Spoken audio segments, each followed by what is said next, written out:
중국의 상황에 대한 정확한 정보를 얻는 건 참 제한적인데요. 분명한 거는 얼마 전 끝난 올림픽, 패럴림픽까지 코로나19로 인한 영향을 받지 않기 위해서 굉장히 강력한 통제를 유지했던 걸로 알고 있어요. 그래서 이제 도시 간의 이동이라든지 아니면 이제 증상이 있는 사람들에 대한 격리라든지 이런 것들이 가혹할 정도로 심하게 통제를 했던 걸로 기억을 하고 있거든요. 그런데 이제 그런 이 국제적인 이벤트가 끝나는 그런 상황이 되니까 아무래도 이제 사람들의 이동이나 또는 앞서 했던 것 같은 그런 강력한 통제가 완화되는 시기였던 걸로 이해를 하고 있고요. 그런 과정에서 중국도 오미크론의 영향을 피하지 못하고 있는 게 아닌가라는.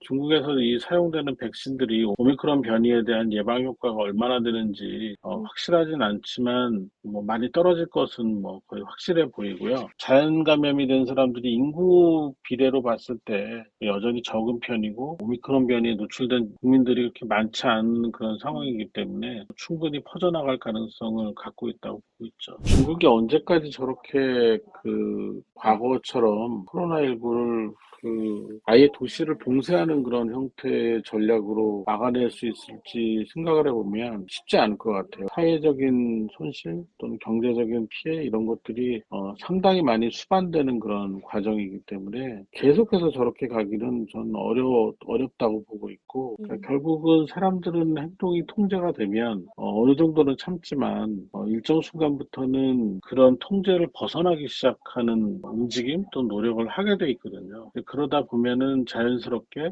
감지되지 않는 전파들도 일어날 수가 있고, 그런 것들이 특정한 지역에서 대규모 유행으로 이어질 수도 있다고 보기 때문에 지금과 같은 통제를 계속 일정하게 유지하지 않는 이상은 결국은 중국에서 유행을 피할 길이 없을 것이다.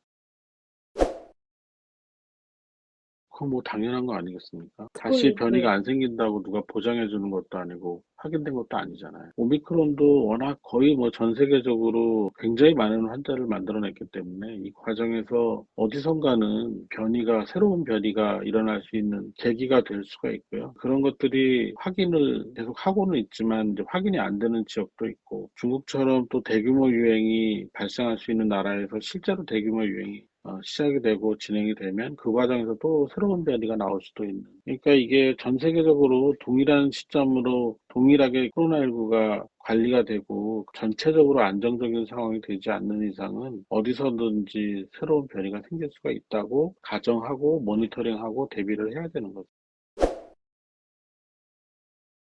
중국은 이게 유행이 시작이 되면 실제로 유행이 커지기 시작하면 우리랑 비교할 수 없을 정도로 많은 환자가 발생할 수밖에 없고, 그런 과정에서 이 확진자를 줄이는 과정에서 들어가야 되는 피해가 훨씬 더 많다라고 판단을 하고 있는 것 같아요. 실제로 그것도 그렇고, 도시 하나를 통제를 하더라도 몇백만 명, 경우에 따라 1,000만이 넘는 인구를 통제해야 되는 그런 인구 규모이기 때문에 이제 그런 것이 곳곳에서 발생을 하면은 실제로 통제 불능 상황이 될 수가 있고, 그거는 단순히 질병 통제를 못하는 수준을 떠나서 치안이라든지 중국의 기본적인 사회 질서가 무너지는 거하고도 관련이 있을 수가 있기 때문에 더 강력하게 반응을 하는 게 아닌가 싶은데, 말씀드린 대로 그게 계속해서 효과를 내기는 어려울 것이다라고 예측을 해요.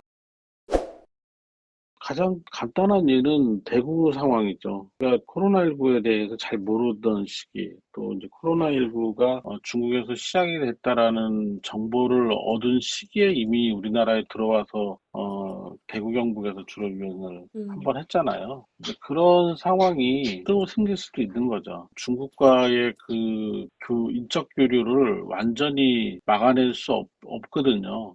현실적으로 그건 불가능해요. 어떤 형태로든. 그런 상황에서 중국에서 유행 상황에 따라서는 유행 그 지역에서 온 사람이 국내에 입국한 후에 발병을 해서 특정 지역사회에서 다시 유행이 커지는 그런 계기 같은 것들이 만들어질 수도 있는 거죠.